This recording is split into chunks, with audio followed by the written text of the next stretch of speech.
2026 technical section of the Nigerian Society of Engineers, proposed Germany branch. I'm pleased to be your host for today. And today's topic will be discussing EUnixMarket, a multi-agent local energy market framework with reinforcement learning-based bidding strategy. We're honored in our midst today to have the presence of engineer Dr. Godwin Okwuibe, who will be leading us in today's section. And I hope you have a pleasant evening today. And if you have any questions, please leave them at the back when we are done with our section for today. Or please, you can put them in the comment section. I will be handing over now to Engineer Adeyemi for the opening remarks. Yeah, thank you, Engineer Oluwatomisi. That was a wonderful introduction from you. Appreciated. Before I go ahead, I have in our midst a patron who happens to be like a father to everyone in Manchester, also to our branch, proposed branch here in Germany. I'm talking no other person than Engineer Isaac Ademola Olorunfemi, FNSC, past president of NSC in Nigeria. Good evening, sir. We are happy to have you here this evening joining us. It's a privilege that you could take our time to be part of us this evening. So before I will say anything, I want you to say a few words to us, sir. Thank you. It's a pleasure to join. I'm honored. Let me also start. Let me say congratulations for this giant move, and apologize for my inability to join a month ago. Like I told you, I knew I was going to be in transit. I was coming from the burial of the chairman and founder of MICOM, Engineer Michael Conley. The company was started by himself and his wife, Engineer Mrs. Comfort Conley, who passed on many years back. I was quite close to them. Fortunately, as I told you, one of the vehicles that one of our colleagues, about two past chairman of the Ikeja, they had an accident. Thank God they weren't injured, it was much. So I had to stop and then pick them and all of that. In the midst of all that, I couldn't join. I'm glad it went very well. It's an honor to be part of this. And again, I offer myself anything I can do to make this seamless. It will be a great pleasure. Good evening, everyone. And I'm sure we're going to have a great time. Thank you very much. Yeah, the voice of the person you have heard is that of our patron. Is the one that have been supporting us. That's Engineer Demola Olorunfemi, FNSC, past president of NSC in Nigeria.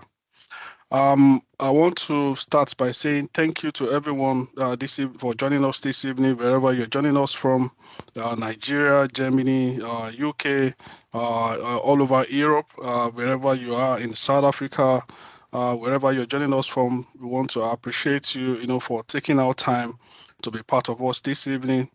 We have the proposed NSC in Germany. We had a general meeting last month, also on the second Friday of April. Today is our first time that we'll be having a technical session. We are happy to have you all here this evening. Please, we want you to, enjoy our wonderful presenter today. We'll be sharing more information with us as the program continues. So I'll be handing over to Engineer Oluwatomisi. Thank you very much, Engineer Adelea. I'll be continuing from where Engineer Adelea stopped. It's my great honor and privilege to actually introduce today our speaker for today, Engineer Dr.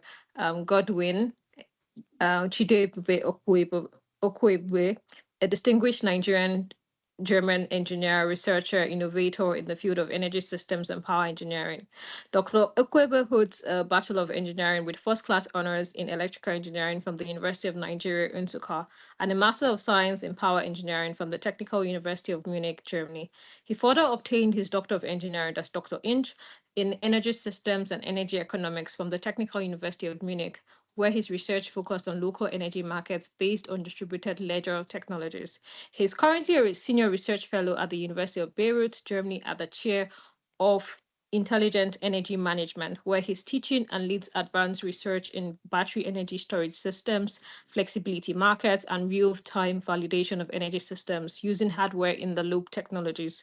Dr. Okwuibe is also the founder and lead researcher of Nexus, a research and consultancy firm delivering innovative software solutions and strategic advisory services for power and energy market stakeholders. Over the years, he has successfully led and contributed to numerous European Union and German government-funded research projects, particularly in smart grids, decentralized energy markets, blockchain applications, and digital energy systems. He is currently a senior member of the Institute of Electrical and Electronics Engineer (IEE), a current certified engineer, and a proud member of the Nigerian Society of Engineers.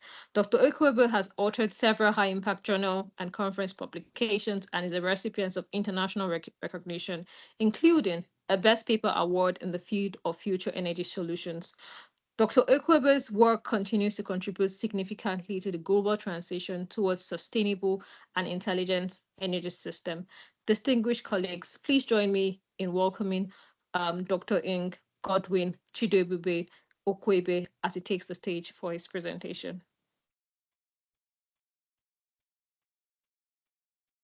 Thank you so much, our moderator. Good evening, everyone. Thank you for that nice citation. I was like, is this still me? But yeah, thank God I'm still here. So, good evening, everyone. Welcome to our presentation for today.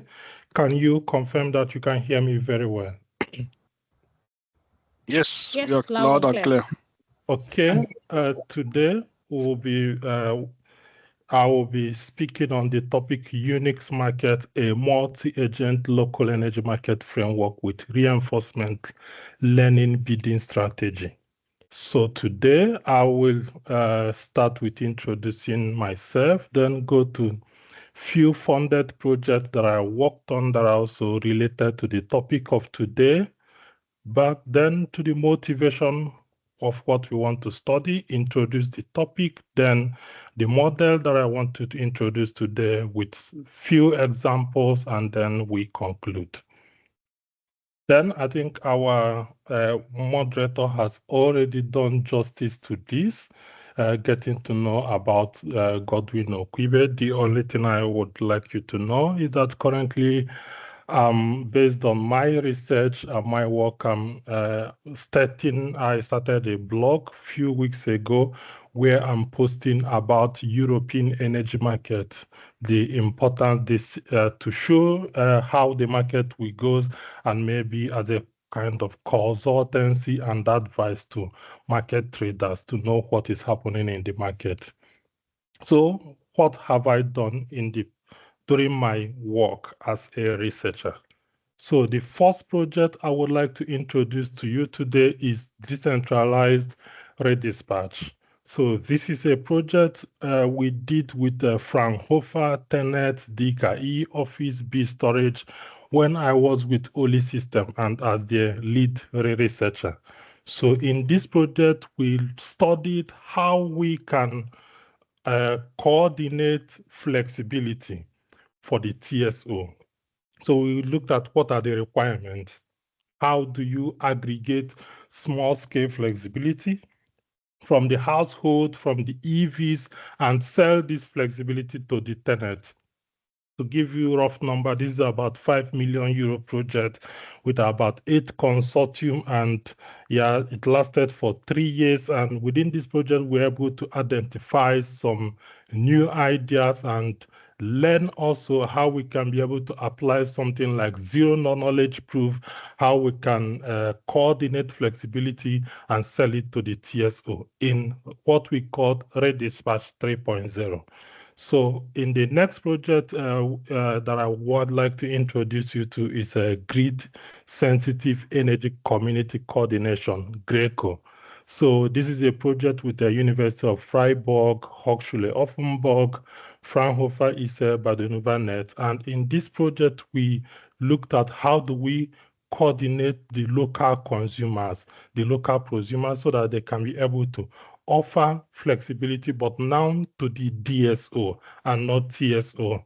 Roughly within the range of 4 million euro project with about 6 consortium, we developed a model which I think Badenova Net was using to see and also to propose how household owners, how small scale and business owners can be able to offer their flexibility within the distribution grid.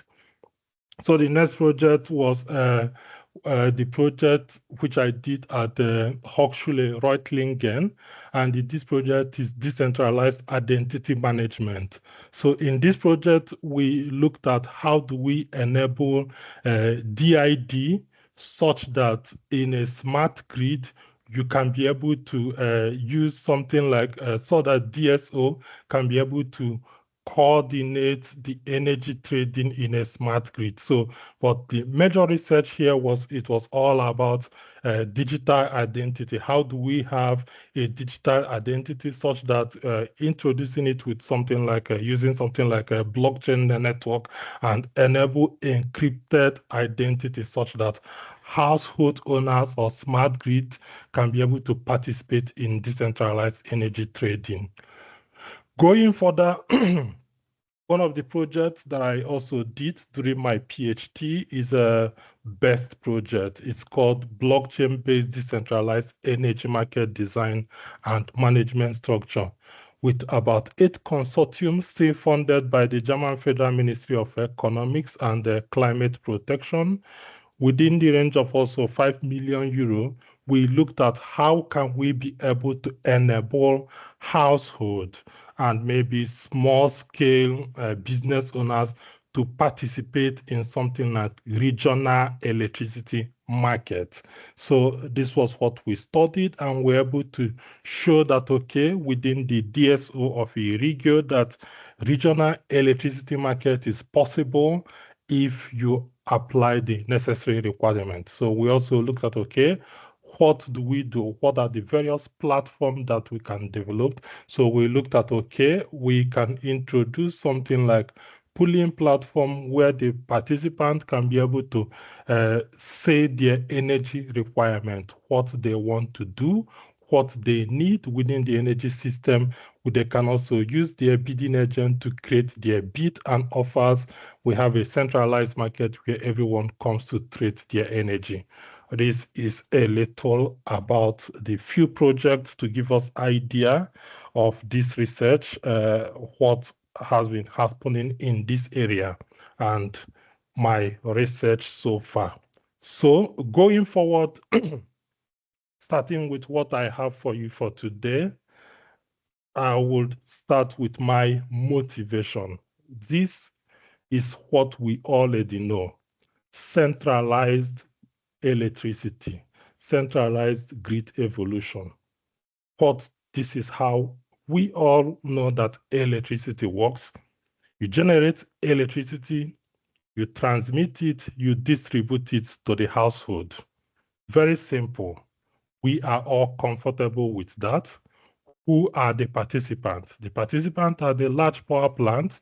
We have a centralized market where electricity is traded in bulk.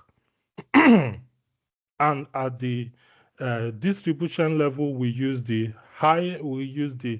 cables to transmit it. At the distribution level, we do what we call the top to bottom approach. We send it to the household, who are only what I call the passive players.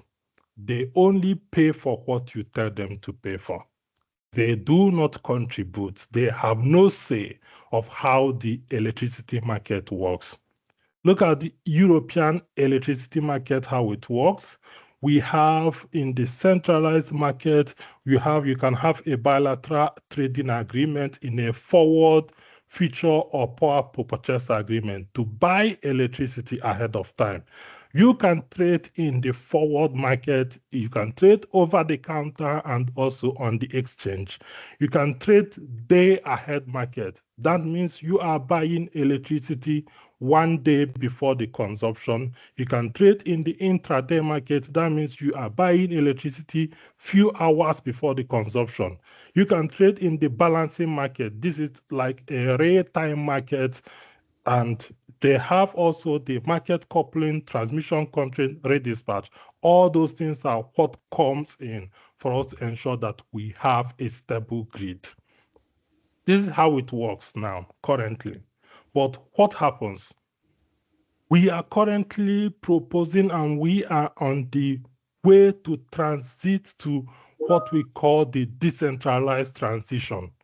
What is happening now, because of the integration of renewable energy, we have noticed that there are favorable policies. We have noticed there is social acceptance and the drop in PV costs, and this has led to increase in what share of renewable energy. When you look at this graph, you see that as we increase the share of renewable energy in Germany from 2000 up to like 2002, you see that the congestion management cost within the grid increases to the extent that in about like 2022, first quarter of 2022, we need about 2 billion euros just to pay for congestion. This is quite a huge amount of money. And this is because, okay, we now have grid constraint. We have congestion within the grid because we are putting in renewable energy, which is fluctuating. It is difficult for us to forecast exactly when this electricity will be generated. We cannot easily forecast the wind. We cannot easily forecast the sunlight. Because of this, we are also having the European Clean Energy Packet, which requires us, okay, to even put in more renewable energy to digitize and decarbonize our energy sector. And also, we are in a way to make the consumers to be active and no more passive participants in the electricity market. Because of this, we are moving to a decentralized grid evolution, where you, as a consumer, you are no longer a consumer, you become what we call prosumers, because you can consume electricity and also feed in electricity into the grid. You can consume electricity and you can also feed in electricity to your neighbors. This is where we are going. We say for this kind of model, we need a lot of things. Our electricity market needs to be fully decentralized. Then the distribution grid needs to be in both directions. No more top-down. It should be top-down and bottom-up. And also the consumers need to be what? Active participants. They need to say that this is the amount of that I want to pay per kilowatt of my electricity. They need to have a say in this kind of market and not just consume. So because of this, what is the takeaway to conclude here? There has been a lot of ideas. We are moving from centralized to decentralized transition. We want the EVs and the PVs to be active players. And also there is rise in the need for flexibility, coordination of the grid, and digitization of the electricity network. But here are the key questions. How can local actors within the electricity grid effectively coordinate or participate in this decentralized system? What mechanism do we need to apply? How do we ensure that our grid is stable? And which market structure can unlock the local flexibility and value? That is to conclude with our motivation. We say that the transition towards decentralization is not just a technological shift, but a transformation of how energy is produced, managed, and valued, naturally leading to emergence of what we call the energy communities and local energy markets. This is our topic for today, local energy market. What is energy community? Energy community is a group of households building small business that jointly produce and consume electricity. It could be like people within an area.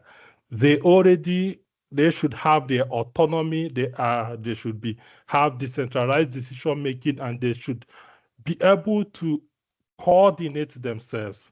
These are already problems that we have to deal with: coordination problem, decision making problem, and autonomy.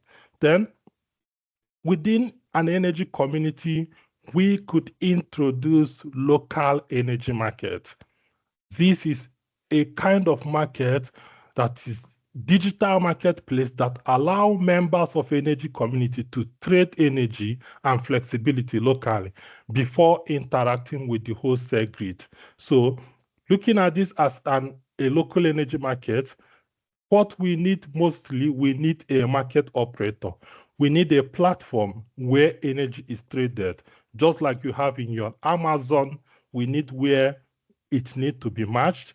The participants need to be there, the commercial, the household, and also the prosumers, and also the retailers also can also participate, because they need to be there with the DSO to ensure that our grid is very stable.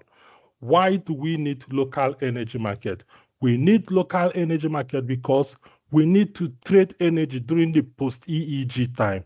EEG is the 20 years tariff period given to PV owners in Germany. When you buy your PV, you have 20 years to feed it into the grid at a fixed price. After these 20 years, what happens?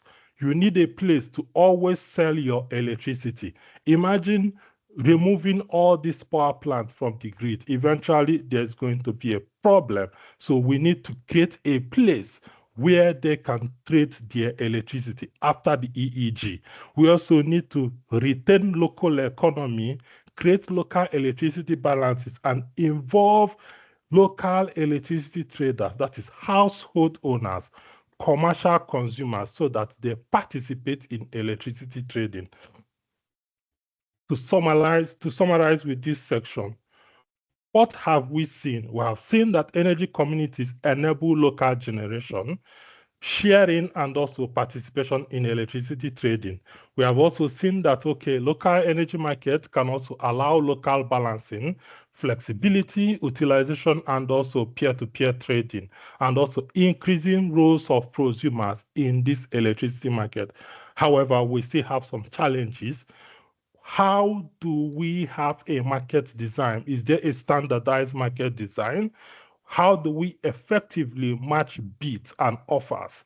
How do we also integrate grid constraint, flexibility market, all of this into one platform and ensure that, we have a network that is not being disturbed? There are also further questions like, how can we interact with the grid constraints, flexibility services, wholesale market?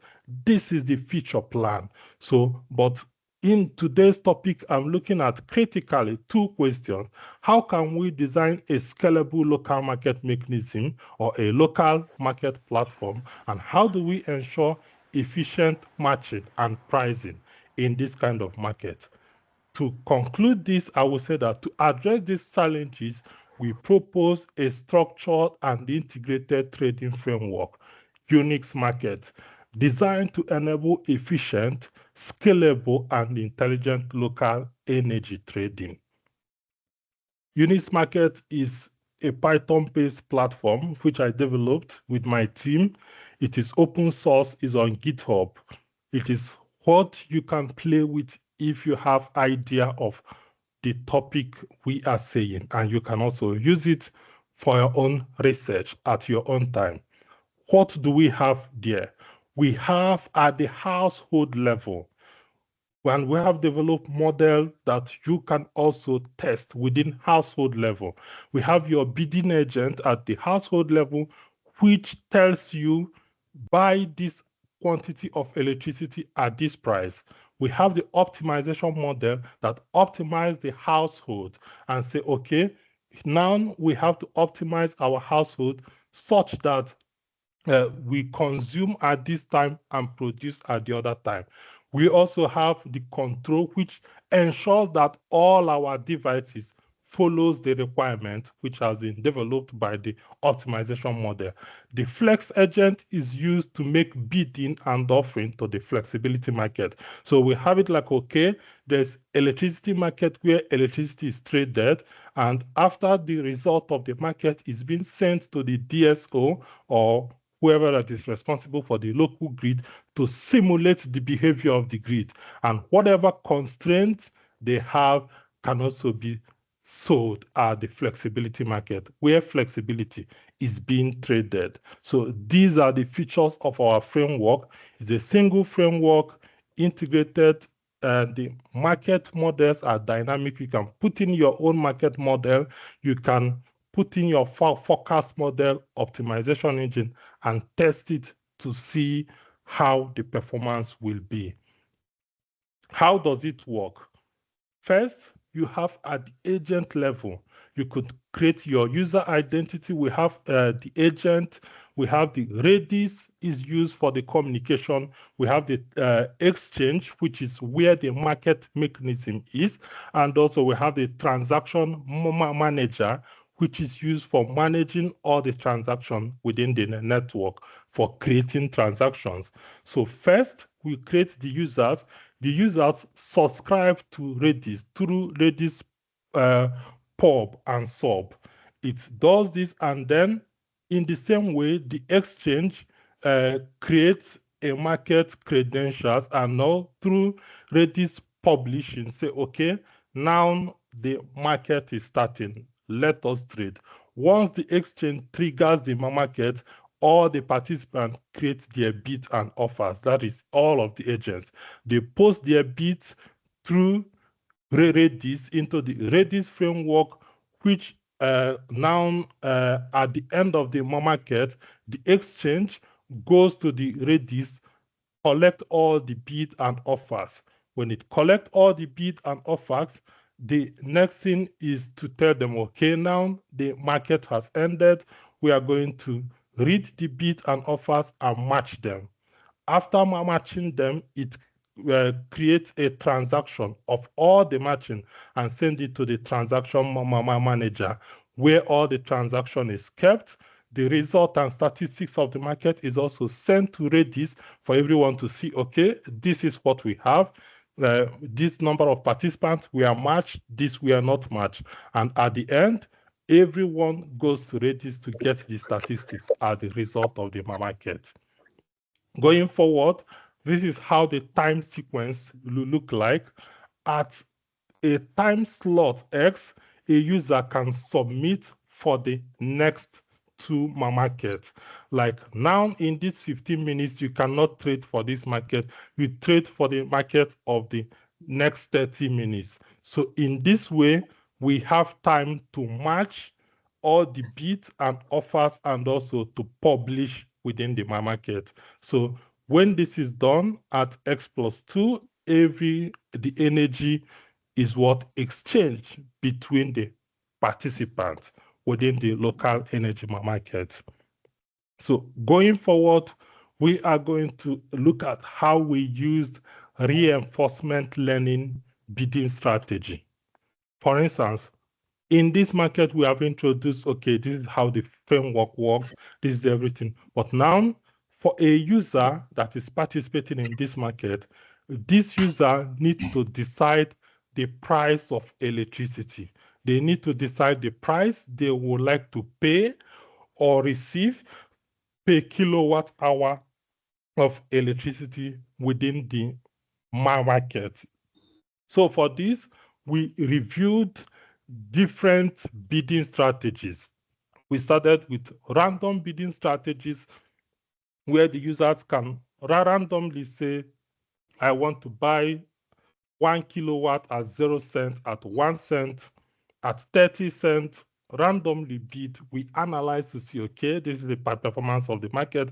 We looked at linear strategy, where the participant linearly, when they bid, they linearly increase their bid until they get the maximum which they can bid. Remember, their bid is restricted within the feed-in tariff price and electricity buy price, which is the price they use to buy electricity from the grid. So buying at a lesser price from your community, by then you are able to make some profit.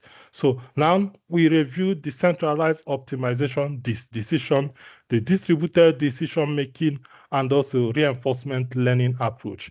And we said, okay, these are the advantages and the disadvantages. So because of that, we say, okay, for us, it looks like reinforcement learning bidding approach seems to be the best because it has a feature that we are looking for. It has the features such that it learns from performance. It learns from the reward of the market. So it learns with this, we're able to establish that, okay, based on the situation of the market, our agent can be able to bid and make an offer within the market. So first, what is reinforcement learning? In reinforcement learning is a branch of machine learning that uses trial and error strategy to learn from previous action to make future decision. So the major thing here, what I will give us an example, not to go detail into the note. For instance, if you have a dog in your house, you could use this strategy to train your dog and talk to your dog. First, get food. And for instance, when you call your dog in the morning, make the dog to bark. If the dog bark, give the dog sugar or food, whatever. Do that. Maybe tell the dog to bark once, give the dog food. Try it twice, give the dog food. When you do this with the dog several times, the dog is going to learn this automatically. What you need is to tell the dog to bark and it will bark. This is a typical example of reinforcement learning. What are you doing? You are making this dog to take an action against the environment. And when this dog take an action, you give it a reward. And because of this reward and the state which it takes this action, this dog learns and also take the next action. So in this process, you are making it to be what? Intelligent. It's learning, okay, now I backed, I have some sweet. If I don't back, I don't get any sweet. This is what we are doing. We try to model our agent to take an action on the environment based on the state. And based on the result of this action, it gets a reward. And when it gets a negative reward, you know that, okay, now I did not perform very well. I have to try and do something better. When you get a positive reward, it knows that, okay, now I did very well. I have to maintain or optimize within this area. This is what we did. In reinforcement learning, there are two different models which we tried here. First is Q-learning model, and the other one is SASA model. To introduce this Q-learning model, it depends on the Q value. The Q value, which comes from the combination of state and action to give you what we call reward.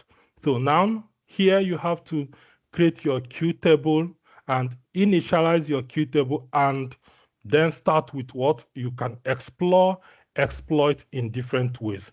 But how will you model this kind of model? How do you develop it? Now in Q model, you can have different states and we can have also different variables. Depends on and at any time slot, you create your state and also your variable. So for our model, we first of all initialize and also in Q model, then after your state, the next thing is to have your actions. So you can have the number of actions that you want to take. In our scenario, our actions are our bids and our offers. And now you define the reward. which the agent receives at any time. And your reward can be from negative infinity to positive infinity. I also talked about Q table, which you define with ones and zeros. So in terms of action, you can take action based on what we call, you try to balance exploration and exploitation. So in exploration, you are trying to explore, thereby choosing random action. In exploitation, you are trying to exploit, thereby choosing an action that gives you the maximum Q value. This is what we do here. So here, when we take a random action, we try to explore within the, okay, how could it be? And when we take an action that gives us, okay, the maximum Q value, we are going to do what? Exploit, because we are trying to take the best or optimal action at that time. How did we put this in our model? So in updating Q table, you use Boltzmann equation. This is what we use to update our Q table. It's used to calculate the value of a state and estimate how beneficial it is to be in that state at any time. So we also said that the reward of the next time slot is also the expected reward. We also see here gamma here is the discount factor, which represents the amount of value the agent places on future benefit. So if the agent say, okay, in the future time slot, I want to be as beneficial as possible, then you have to increase your gamma.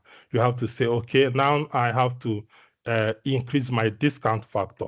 But if you don't place much value on the future, on your future action, then you have to reduce your discount factor. The learning rate here that we have here is an indication of the learning pace of the agent. If you want the agent to learn so fast, then you have to increase your learning rate. If you don't want it to, if you want it to learn slowly to convergence, then you have to also decrease your learning rate. So going forward, we define this Boltzmann equation to say, okay, this is what each of the value means. So we have the alpha t is the reward obtained in state st by taking an action weighted by the learning rate. We have this value is the maximum reward that could be obtained in the next state. And this equation 14 is the temporal difference target through which the estimated Q value is adjusted. This is what we use to, this is our target that we are working with, and we use it to adjust the estimated Q value. This is the second model that we explored, the salsa model, the same way, just like the Q model, Q learning model that we have the equation here. The only thing is different in the model that we also try to explore to see, okay, how does it work with off policy and how does it work with on policy model? So and evaluate to see, okay, how will our result come out from? How did we apply it in our model? I think this should be the next question. For our model, all we have been talking about is about action and also receiving a reward. We have not made mention of how we used it in our model. Now, for our intelligent model, the action which the model takes is the bit. It could be I want to buy 20 cents. I want to buy 1 kilowatt of electricity for 20 cents. So this bid price is the action which it takes against the environment, which we see here as our electricity market matching framework. So at the end, from the result of the market, we get the reward, which is the profit. Based on the profit, we give the agent a reward. And this action is taken against considering the state of our environment. And the state is what we use to define our state as solar irradiation, the trade volume and the market trade rate, and all other results from our electricity market. Then how did we apply this? To apply this to define our state, as we stated earlier, we have our state, action, and reward. How do we define it? First, we define state in terms of trading hours. We have 24 hours of the day. We break it into different states for us to define, okay, we have, for the first variable of our state is trading hours. The second is the average market trade rate of the previous market time step. That is information about the result of the previous market. The third value from our state is the third value from our state is average internal traded energy in the energy community. So this is how far does the participant exchange electricity within their community, the quantity of electricity being traded. So here we break the average market trade rate into 6 buckets, and in the same way, we do it for the traded energy within the community. We also looked at the solar irradiation. The average solar per unit area is also part of our state variable that we use. Then the next thing is, how did we define our actions? Our actions are the bidding price, which we break the range between the feed-in tariff price to the electricity buying price into 16 different buckets. This is like discrete bids to say, okay, we are breaking into this, and within this, we make our decision to say, okay, when we want to explore, we do a random, we do a random exploration, and when we want to exploit, we take the optimal value. That is the idea, which I think I mentioned it in our previous slide. This is what we do here. And with lambda here is a random variable which we use to decide when we want to explore and when we want to exploit. So how did we define the reward? The reward, we define it in 2 ways. First one is in terms of how fast the user approach get a result. And also the second one is how profitable is that decision that the agent made. How do we decide the fastness? For each market step, we break it into ticks. That means you can send your bid up to K number of ticks in the market at any time step. So you make the first bid is not successful, you can send another one. When it's not successful, until like the last time. At the last time, you have no option than to buy at the retail price. This is how we develop our model. And for the monetary benefit, so we said, okay, for every user, we define how did you perform compared to others. If your performance is close to the median of the average market trade rate, then you performed like others. If you, as a consumer, if you buy at a price far below the median, that means you have a great profit because you perform better than others. If you buy at a price higher than the median, you spend a lot of money. Then your reward becomes reduced. This is what we did here. And in the same way for the prosumers. So to bring 2 of them together, we say that we give 30% of the reward based on your accuracy, and 70% 70% here based on your monetary benefit. So in this way, we're able to bring our reward system to say that, okay, this is how we define it, such that the participants are able to make some reward, and this model performs very well. To go into our simulation results, we simulated our model using a German energy community data for 43 households. we have prosumers and consumers within this household.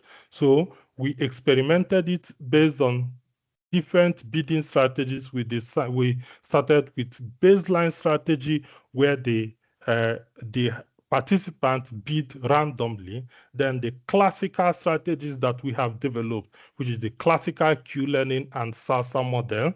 Then we get into standalone strategies. For standalone strategies, what we did was, okay, the participants, intelligent participants bid while other participants are not intelligent.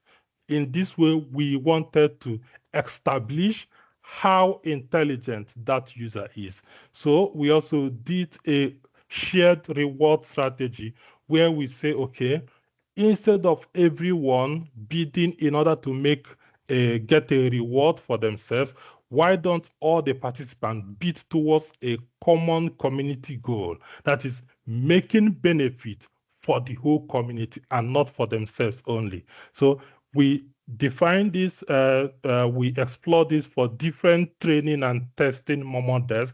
As you can see, we tested our different parameters, the alpha, the epsilon, the discount factor for different episodes and for different time steps. So this we explored. We also did sensitivity analysis to decide which value of alpha give us the optimal result, or which value of epsilon or gamma or discount factor.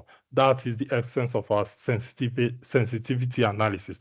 Because of time, I will not go deeply into all the results to explain how it works. I will skip them and then go to the conclusion to tell us, because of time, to tell us, okay, this is what we were able to achieve. So what you are seeing here is just a few households at different models. We selected few consumers in baseline model, classical Q-learning, classical SASA model, and you are seeing how the electricity is being traded. Two things to learn here. For all the intelligent models, electricity is traded on them. They exchange more energy compared to the baseline model. I mean, this is to tell us that intelligent strategy performs better. And the next thing we should look at here, electricity is traded mainly during the day. That is why you have it starting from the night at 12 midnight, nothing is done. This tells us that most prosumers have PV power plants. So we do not have prosumers that have maybe CHP or maybe gas power plant. It's mainly, our model was for our community that we tested, most of them exchange energy during the day. This is what we see here, the same for the also prosumers. So here we show how do they exchange energy among themselves. This is the internal traded energy. You can see that for the different strategies which I have explained, the baseline, classical, shared and standalone model, that most of them trade energy within the day. Our simulation was for like 1 year for the training and testing, but here this is just a 1-day result that we pick to explain this. So as you can see here, the internal traded energy for this day, for the baseline model, is least compared to others. That is why you can see the blue line coming down during most of the daytime. However, okay, as you can see here, for the energy import, the baseline model imported more energy from the external grid and also exported more energy to the external grid. So that means the intelligent trading strategy performs better compared to all other models. So here we compare the self-sufficiency, the share of market savings, the share of consumer savings, and the share of prosumer savings. These are the different savings that the participants make for participating in this market compared to when there is no local energy market. This is what we define here. And this result is for the testing environment and not for the trading environment. So we define them for different scenarios. The standalone SASA for the consumer, the standalone for the prosumer. But here, the results in our testing model, we did not show the standalone model, even for the SALSA and the QLearning. The reason being that in reality, we will not have the standalone model. But for our training model, we have them and we show them. I mean, I could show this if there is also time. I have it in my backup slide. So now we have the shared reward for the QLearning and also the shared reward for the SALSA learning. So here, when you look at the result, your first thing is that the baseline model perform least with low self-sufficiency, low share of market savings, low consumer savings, and low prosumer savings compared to others. When you look at it very well, you will now see that the shared reward, that is when the participants all come together to work towards a common reward, performs better for the self-sufficiency, the share of market savings, and also share of prosumer savings compared to others. However, here, when you now see that, okay, the classical Q and classical SALSA is more beneficial to consumers that are participating within this market compared to shared reward. I think one of the reasons why we say, okay, this could be because prosumers is more profitable in this way, because when they work towards a common reward, what it means is that the consumer is also benefiting in between what the prosumer has, because the prosumer on the PV, he bringing investment into this market, he's expected to make more benefits. Eventually, this is what we see here, that when they work towards this, I mean, they get more benefit within this market. We also try to create a hybrid strategy to say, okay, what if we bring in QLearning, classical QLearning, and classical SALSA in the same strategy, thereby making the prosumers to use classical SALSA and also the consumers to use classical QLearning. How will it work in this kind of market? So we saw that, okay, this strategy happened to give more self-sufficiency, more share of consumer savings, and more share of market savings during the training model, and also during the testing model compared to others.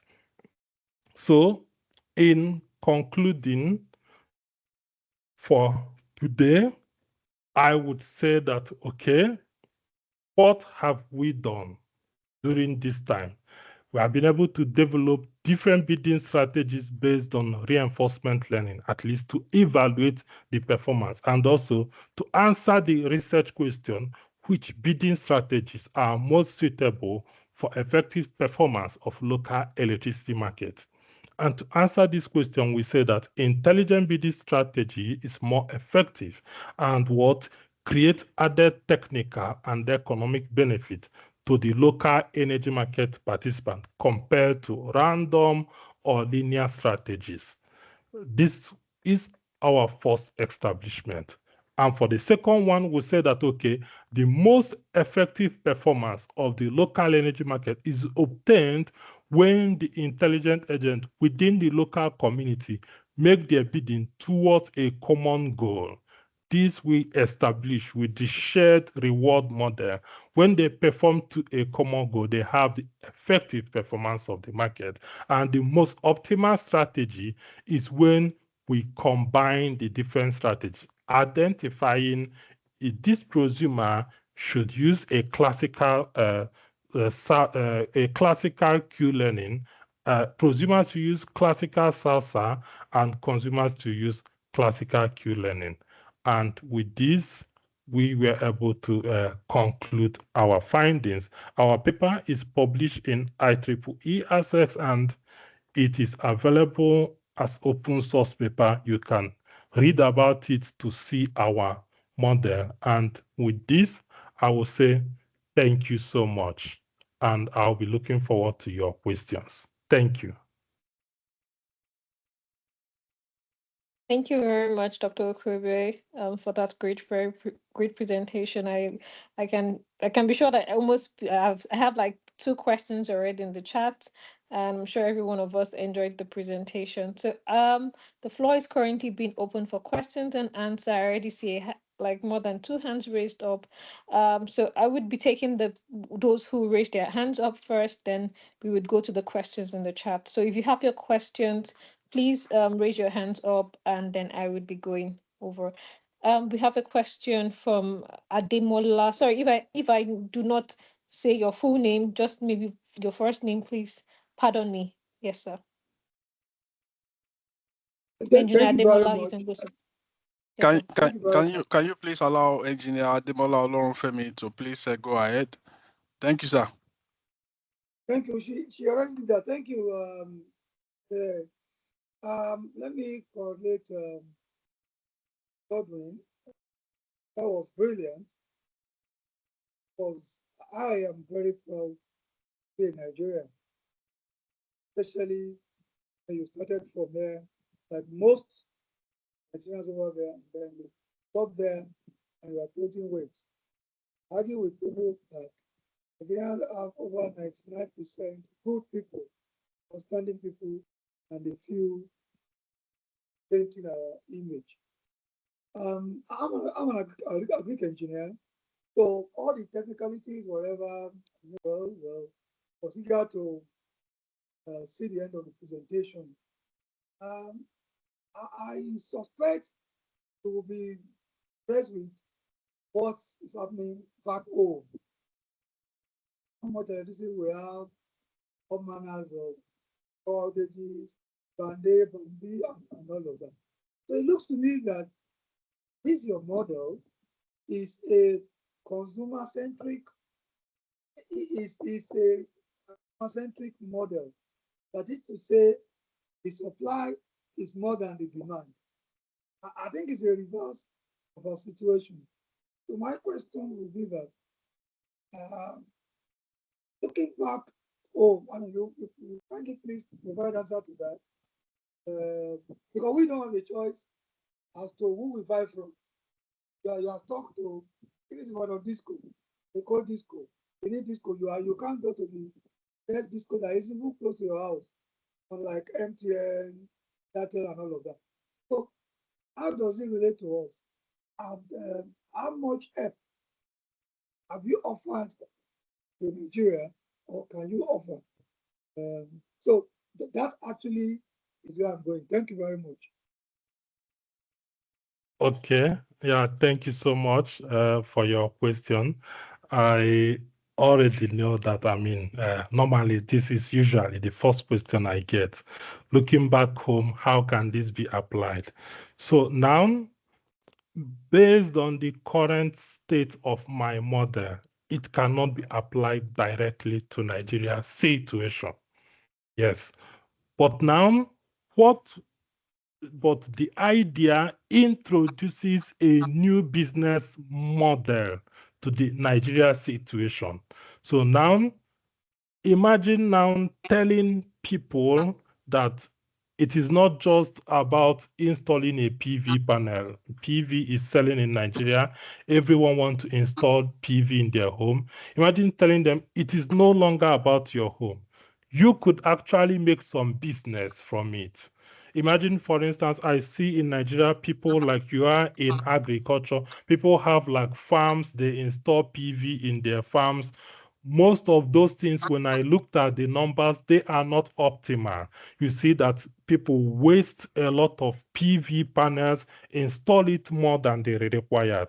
Telling them that, okay, I can actually optimize your model such that you make additional benefit from it, making them to be sellers of electricity and not just using it for self-sufficiency and self-consumption. This is the way we can apply it, establishing something like energy community that I have introduced Now you have your PV, you don't power your home only.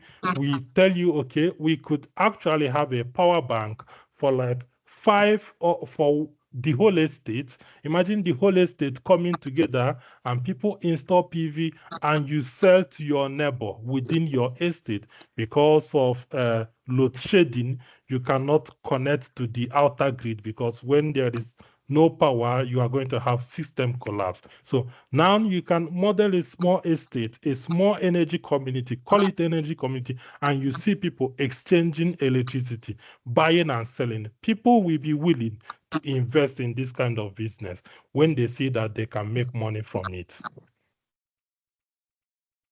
Thank you. With the kind Thank you permission very of the coordinator, Yes, sir, you can continue, sir. yeah, I would like to have your contact, your kind permission, so that we can talk after the meeting. Okay, sir. Okay, sir. Thank you very much, Engineer Lauren Femi and Dr. Okwuibe. I think the next person would be Engineer Great. Please, you can ask your question. Good evening, everyone, and good evening, Doctor. Yeah, I want to say, first of all, thank you so much for this wonderful presentation. So I didn't know about this program. I just came across it somehow, and what caught my attention was just your topic, right? I don't even know about German engineer, NSC. I just came across it for the first time, and the topic actually caught my attention. I'm a student here in Germany, currently at University of Oldenburg, and I am studying digitalized energy systems. So why the topic actually caught my attention was that the first mini project I did in my first semester actually was a home energy management system that was built on multi-agent system, right? And I saw one of your projects, you already work with Office. Office is in my university, and we actually developed a Mango agent that is actually running on multi-agent system, powering the communication of multi-agent system. So my first question really, okay, so first of all, Engineer Ademola, sir, he made mention about how some of these things could actually come home, right? So after my first project, mini project, I kind of thought of it, how do I do this to actually benefit Nigerians, my country? And the first thing that dawned on me is that our grid is not even smart yet, right? Our grid is still suffering from a lot of things that anything I'm actually thinking of, it's practically not going to work to a very good extent. So that's actually the limitation we are having, is that we don't still have a smart grid, sir. So that's the major thing. The major challenge is that we don't have a smart grid, right? Our grid is not as smart as how it is here, and we don't have also availability of data to actually help us to do stuff there. So, Doctor, my first question to you is, when you said about local market, right? I was just picturing it. How small do you imagine this kind of market to be? Take Germany, for instance. We have 4 zones, right, for the TSOs. So are you kind of proposing a kind of market that is just for mini grids, right? Just for maybe, just like you said, estate, a mini grid, or is it very, very small kind of market, right? So that's my first question. And my second question is, in this kind of trading atmosphere and having agents that will trade for me, for instance, if I'm a prosumer and I have agents that could trade for me in the market, it means this agent, I'm exposed to this agent, right? They are very intelligent, and one of the projects I did, we actually used large language models also to kind of help for faster, better interpretation to the users. So my question is, how were you able to, did you guys think of implementing trust and security, right? Because in Germany, for instance, the big deal here now is privacy issues, right? Privacy issues, you deal with PII, and you see that customers or prosumers or consumers are always scared of the kind of information information their agent is going to carry out there. Is going to have their address, their habits of consumption, so many vital personal information that that is going to be exposed out there. So my question is this, because I'm always looking out for the security and trust aspect of these systems actually. So I want to ask, did you guys think about how to, or is there any aspect of it that already implemented trust in this system? Because I didn't see anything like that. So that's just my two major questions. I will leave the rest. Maybe I will just test you, because before I joined this meeting, the first time I saw it, I actually went through your profile. I went through the GitHub repos, and I have actually looked at a lot of things.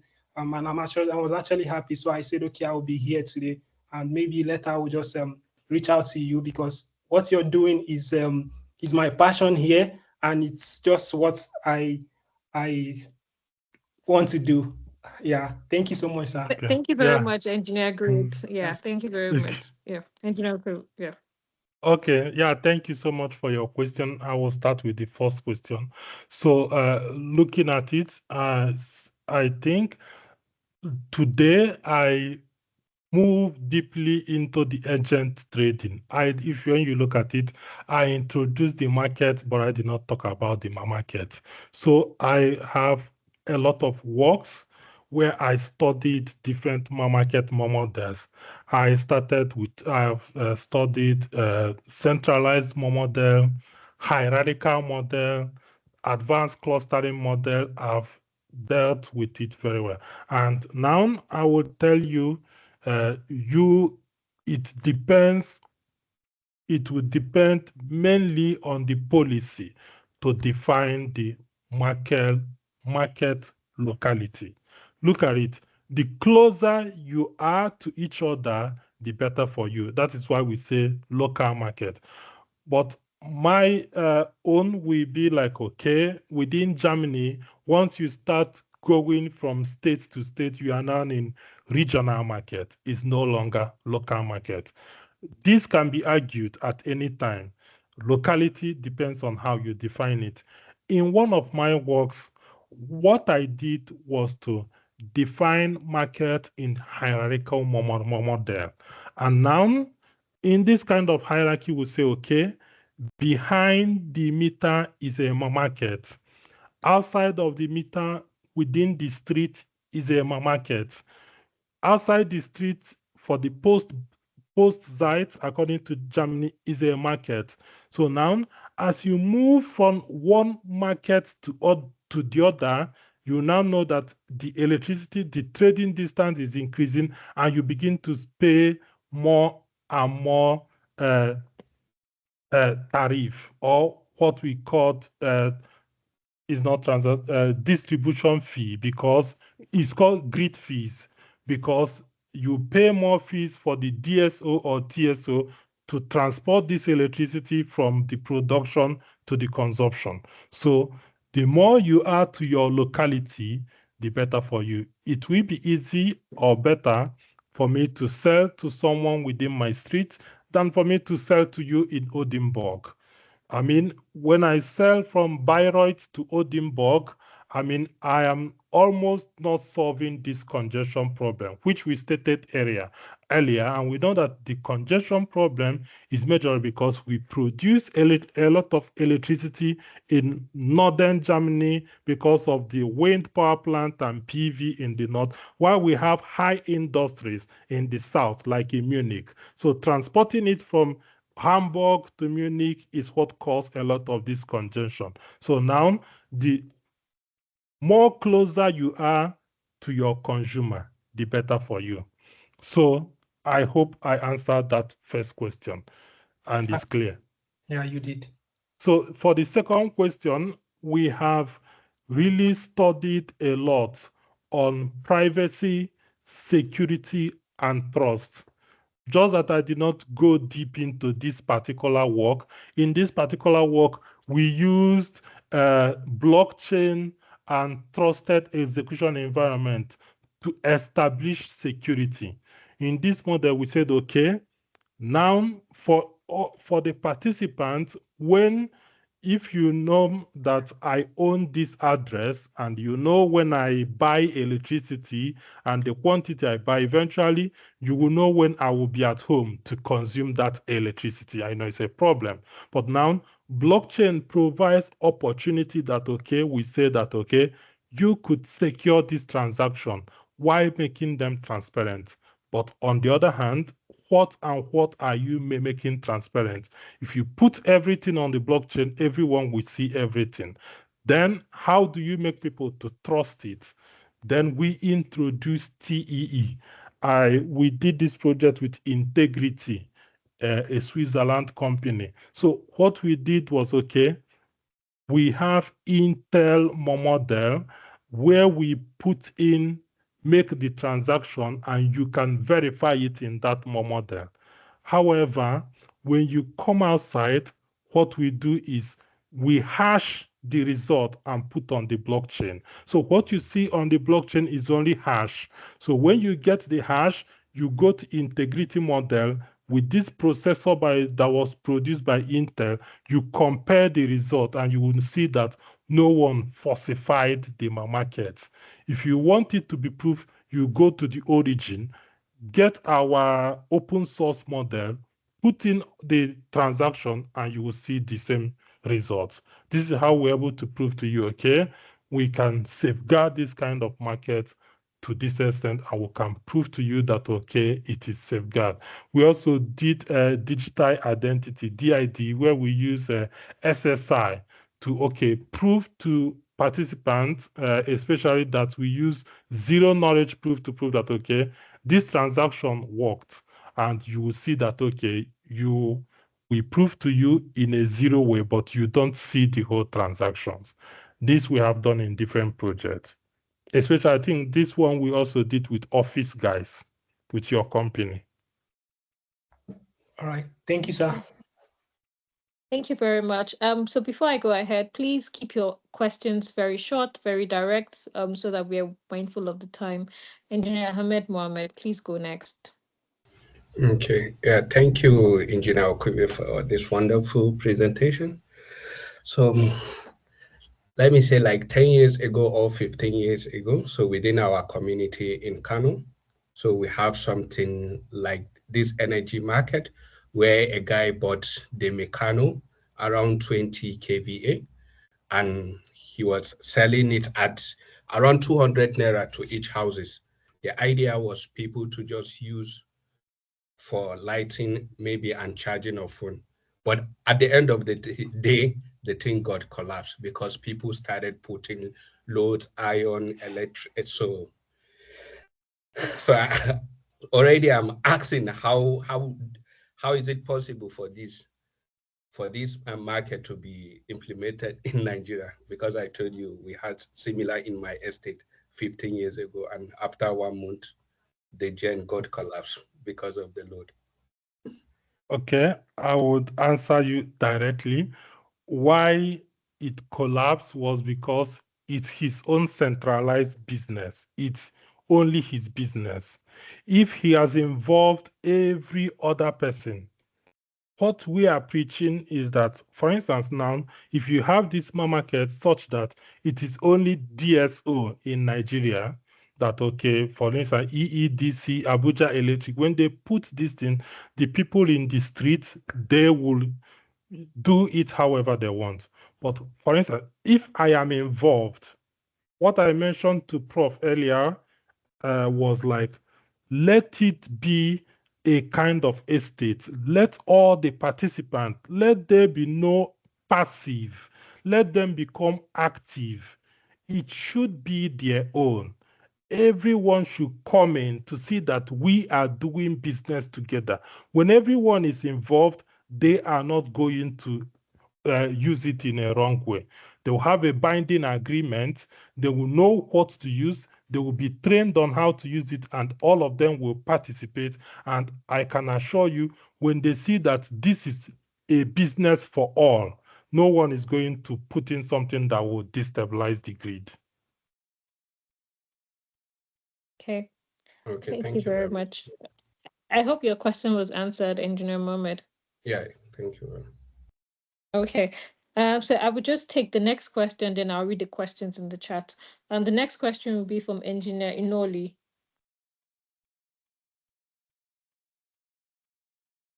Engineer Inoli. Okay, he is not there. Can you hear me now? Yes. Can you hear me Yes, now? we can hear you now. Yeah. Yes, we can hear you now. Sorry, everyone. Sorry. Thank you. Sorry for I'm on transit. Thank you, Godwin. We briefly discussed this the last time, but I will just go straight to the point. There was this factor that you showed on page 51. I think it's alpha, and I was seeing the value for the prosumer 0.01 or 0.1. What? Yeah, exactly. So if it's possible to get to 51 or so.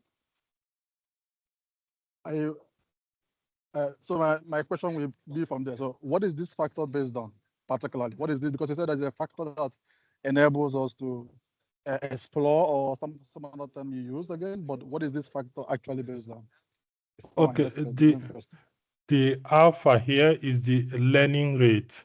So it is the rate at which the agent converge, where like, okay, it is how we process our agent to converge. Now, what we did here, as I explained with this sensitivity analysis, we tried to test different numbers, analyze it, and before we're able to come to like optimal number. I did not go into detail of the result to show you a lot of things, how we're able to go round and round, yes, and around. So, but we use sensitivity analysis.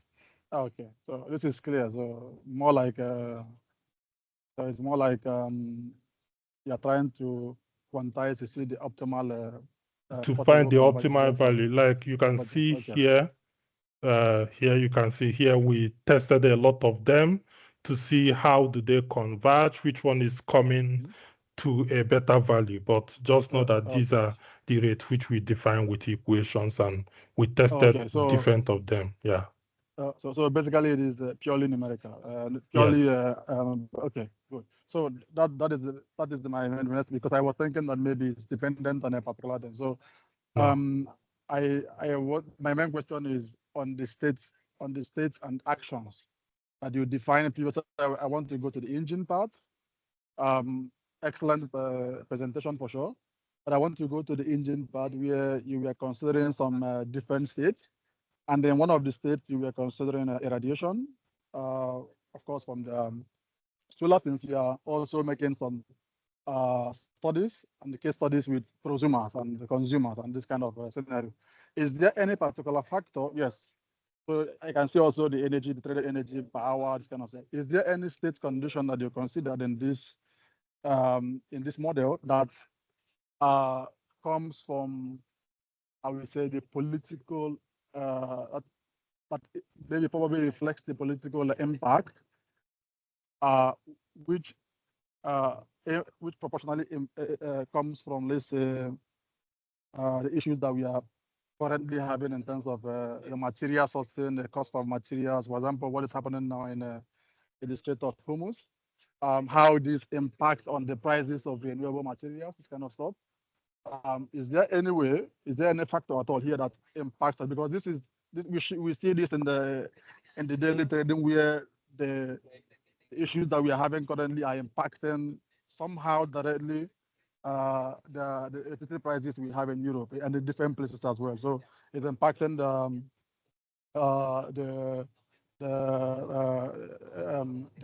gas power plants. Is impacting for example, the automobile industry. So people are now keen more to using electricity, which is again going back again to the gas plants. It's impacting on the materials because they're getting a lot of materials from there. It's impacting the cable businesses. So I don't know if there is any factor here that kind of reflects this political situation of the world, because this is really realistic in real life, which is really affecting everything, on a larger scale, I would say. So in the model, there's no reflection of this political situation.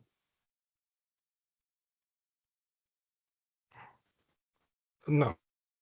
Oh, okay. I just wanted to know. Maybe it could be something that we can maybe later. And then maybe it could actually I make don't. some extension of the. Can you wait? Can you wait? Let me respond. Can you wait, please? Said no. My reason is that now where you are going is where we consider what we call marginal cost in electricity. When you come to energy economies, we have what we call the marginal cost. That's where we say, okay, fuel cost, operation cost. As far as renewable energy is concerned, we have almost zero marginal cost. You don't pay for the solar, you don't pay for the wind. All these things are, when you are calculating the cost for electricity, we call it marginal cost. And once you don't pay for these operational costs, solar, you don't pay for solar, you don't pay for the fuel, there's no fuel here, you say that the marginal cost is almost zero. And from here, you make the market to be competitive for the participant. They compete at a level ground. So it would have affected this if we say, okay, that the participant pay this amount of money for solar irradiation, or that they pay this for wind, for there to be wind. But now here we don't take it into consideration. What we do here is to make a market that the agent consider the interest of the participant. And this is what we do here. Okay, does that answer your question, Engineer Nolly? I'm not sure if it's from my side, but then the I can't network hear is a him. bit I bad. think I can his also hear network is you. bad. Yeah. We can't hear you, Engineer Maybe it's Nolly. from my side because I'm on transit. So can you? Okay. Can you hear me? Yes, we can hear you now. No? Yeah, does that answer your question? so because we have to move to the next one. Yes. Yeah, it's fine. I said it partly answers my question, but somehow it affects again. It goes back again to someone cannot supply or sell below what he's generating and what he's generating with. I mean, I don't know. Maybe I'm too maybe too realistic and not trying to focus on the model. But the prices, all these prices of these materials, they kind of inversely affect the future prices of electricity. So the expected prices that we're going to get in the future, maybe for example tomorrow, next tomorrow, whatever that's happening today is affecting tomorrow's market. I mean, this is what I understand from electricity market per se. However, maybe I'm too on the different side of it. So maybe you can take the conversation later on with Dr. Okwuibe. Is that possible, Engineer? Yeah, I mean, we can talk about this. We can talk about this, Kosi, but you can read different energy economics books. In electricity, to make price, you consider only the marginal cost, and marginal cost is only the fuel cost. In renewable energy, there is no fuel, so you put it at zero, almost zero. You only pay for cleaning your PV. When you buy your PV power plant, you do not consider, when you buy this power plant, you have bought it. You don't use the price of the power plant to make the price. You are going to use this power plant for more than 25 years. You cannot use it to make price at any point. You make price with the fuel cost. Okay. I think we can move on from there because we have a lot of questions and people raising up their hand, and we have like 2 questions in the chat. I would like to go through the first question in the chat. It says, with the rapid growth of BESS projects and renewable penetration in Germany, are we approaching a future where residential solar PV owners may need battery storage systems, not by regulation, but by economics, as negative pricing events become more frequent? Will exporting rooftop PV energy to the grid remain profitable without behind-the-meter storage? And more importantly, how can research in decentralized energy systems help address this?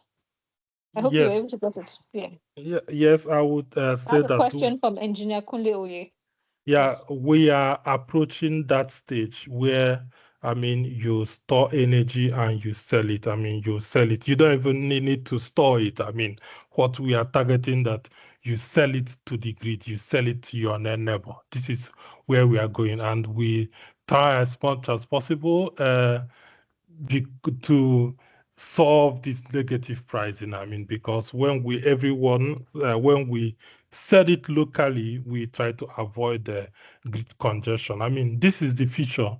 This is where we are going. And what our model is introducing is that you should be able to sell this electricity to your neighbor, not just your neighbor, to whoever you want. If in one of my studies, we showed how different market mechanism could work, and we explored that we could even have a model where you would say, I want to sell this electricity or dash it to maybe the Technical University of Munich or any place. So with the way we are going in Germany, what we are waiting for is for the policy to say go ahead.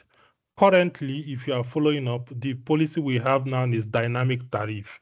It's like, okay, the retailers are being forced to give household owners dynamic tariff.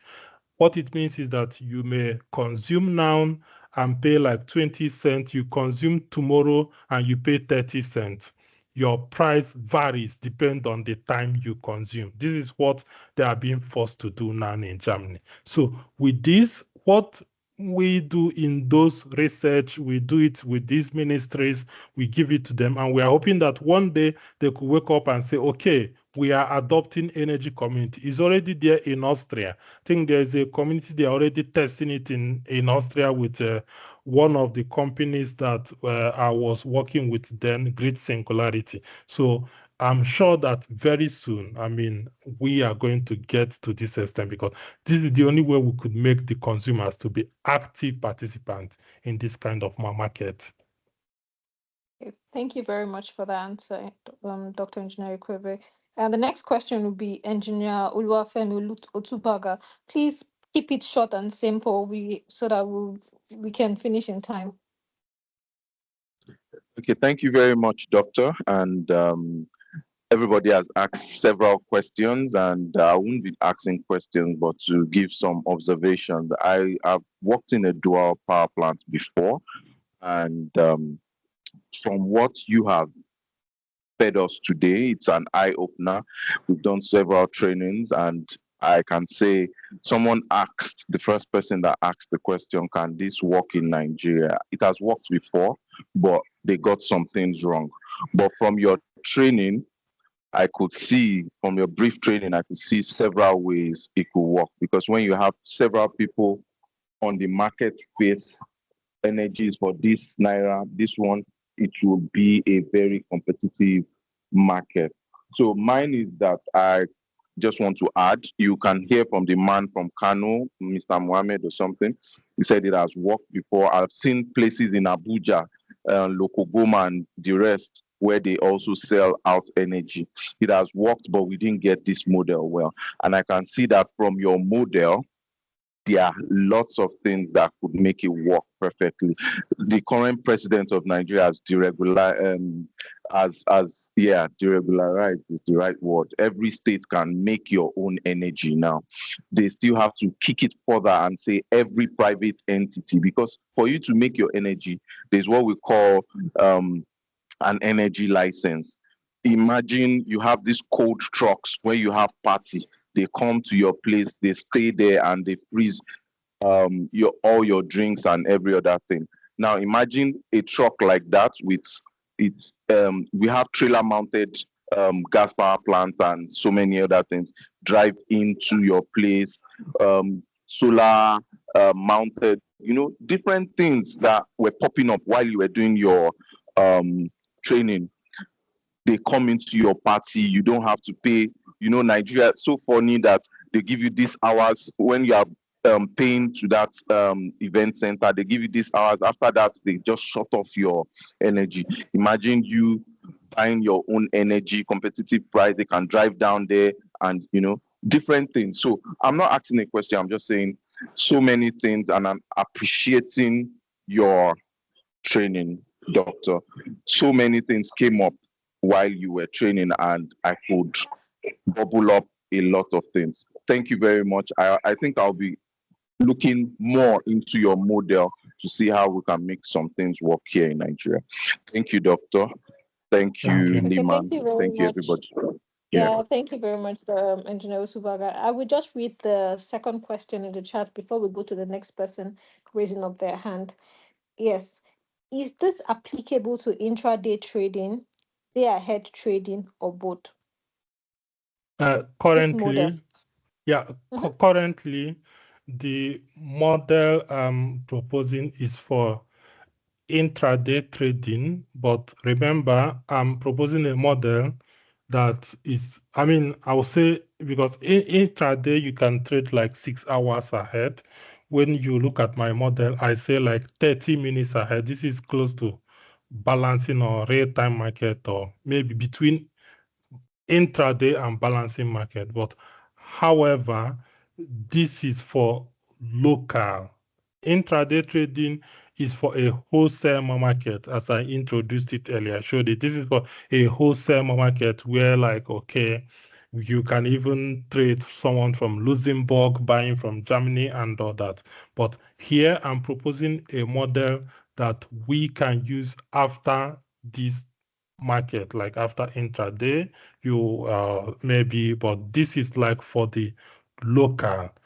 In my future work that I'm looking at, also, this is like a project which I'm currently working on with some guys from Spain and Romania. What we are looking at is how to build up this model to connect it to intraday and day ahead market, such that whatever that is not traded here could be escalated. That market could be like the next stage. So I will not say, okay, it's purely intraday. This is for the local. Local, but I'm looking at how do I scale it up. So this could be aggregated to all these exchange market in the future. I'm already working with some University of Oviedo, University of Passau, some of those guys, we are working on how to escalate this kind of thing.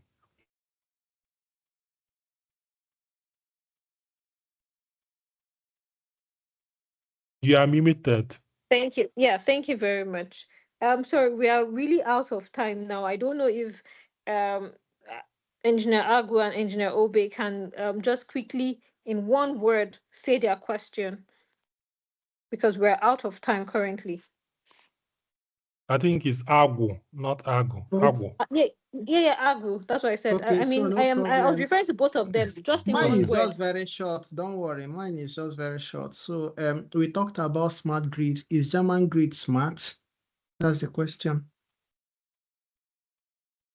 Okay, not smart for now. Okay. When you say the whole grid, I will say it's not smart for now. Okay, so that says in Nigeria, we don't have problem like we just want to paint it like our challenge is not having smart grid. So we can do whatever we want the way they are doing what they want, right? I would not say directly. I would say we have a different problem in Nigeria. We have, we could talk about the Nigeria problem for us. On a separate day, we have a different problem. We are still doing load shedding. We are more than 200 million people that need at least 200 gigawatt or something, but we have only like 4,000 megawatt. We produce a lot of less. So we could talk about our transmission grid is like below 7,000 megawatt. We could talk about Nigeria problem. Yeah, we can talk about it maybe on the grid. Yeah, because we are currently out of time, Dr. Okwuibe. Engineer Obe, please, your question. I hope that answered your question, Engineer Agu. Yeah.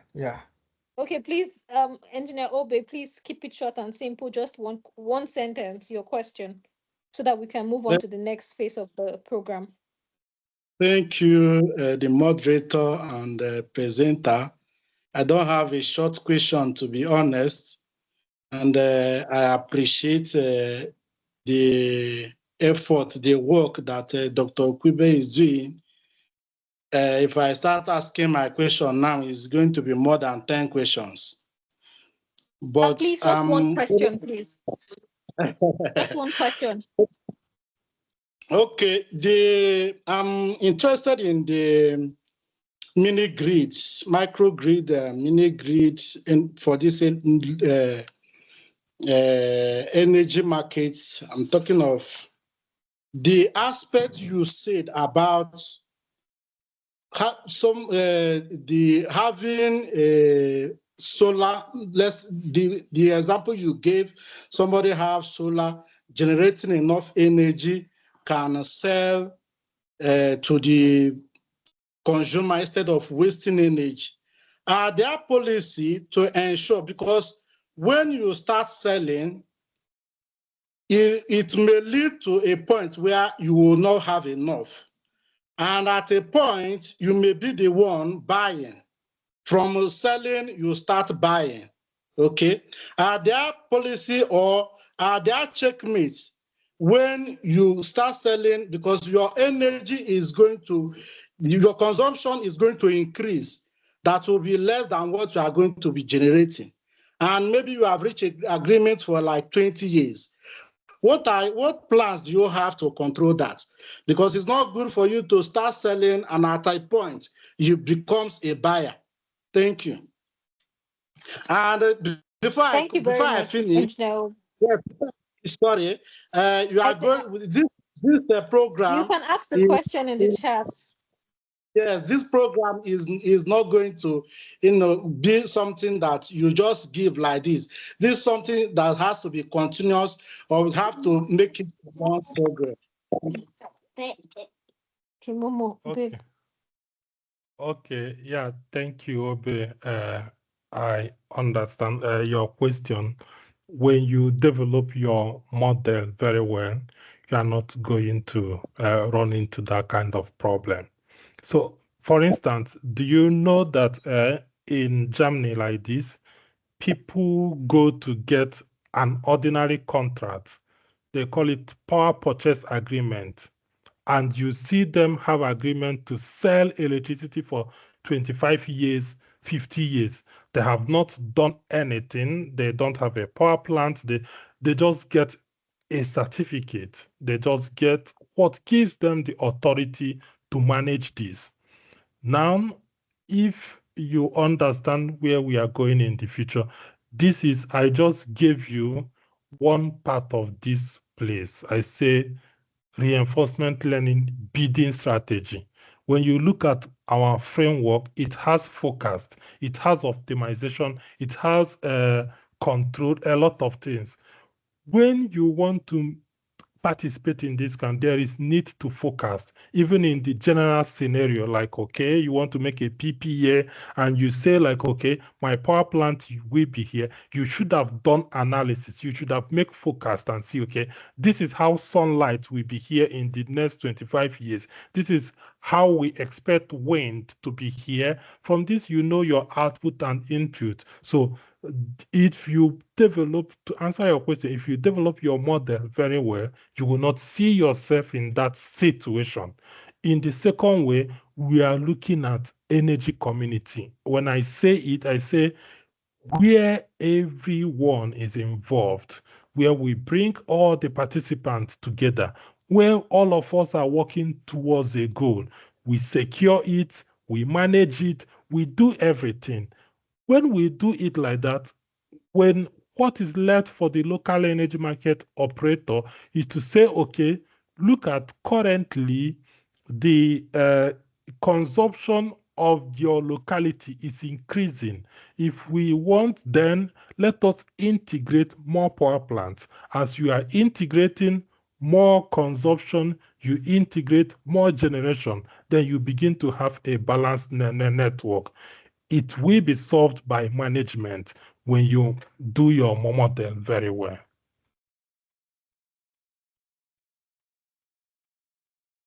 Thank you very much, Dr. Okwuibe, for that wealth of knowledge and experience.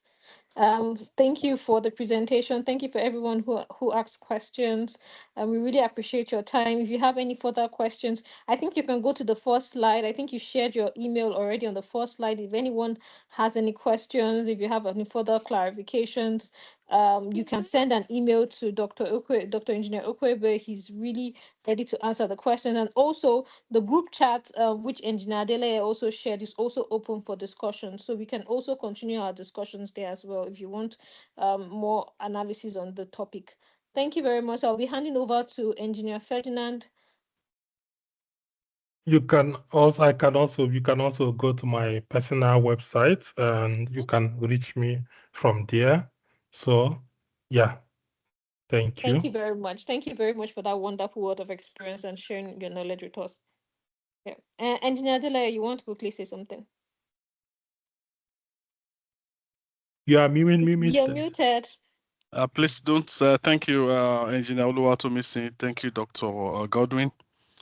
Please don't let us forget our group photograph before we stop recording. Yes. That's very true. That's very true. I almost forgot because. So please, everyone, can we just open our cameras? We're just going to do that for 2-3 minutes. Please open all your cameras and wherever you are, regardless of, don't worry, even if you're in the kitchen, you're in the toilet. My son is behind me, so he can join the call.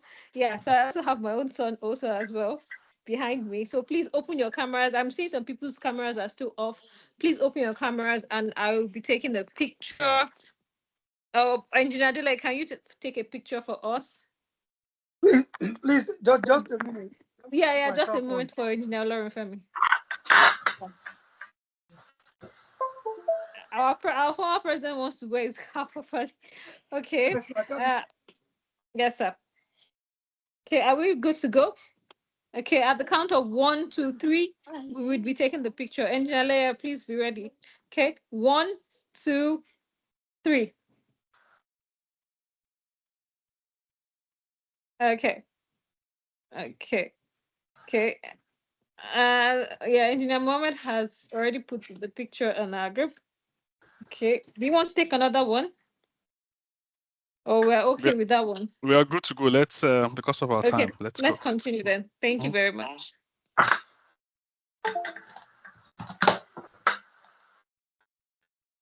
Okay, thank you so much, Dr. Okwuibe, for the very good insight with the energy market.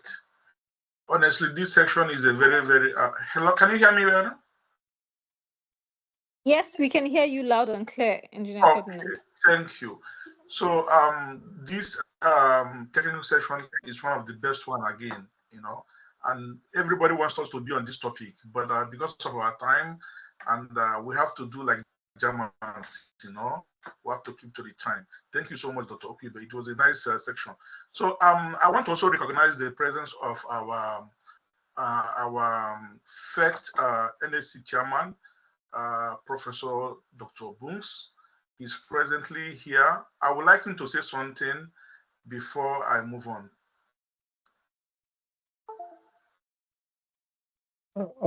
Ferdinand. I wasn't Ferdinand. I came late, and because our past president arrived before me, please, I will hide under his umbrella. Okay, Professor. Okay. Thank you very much.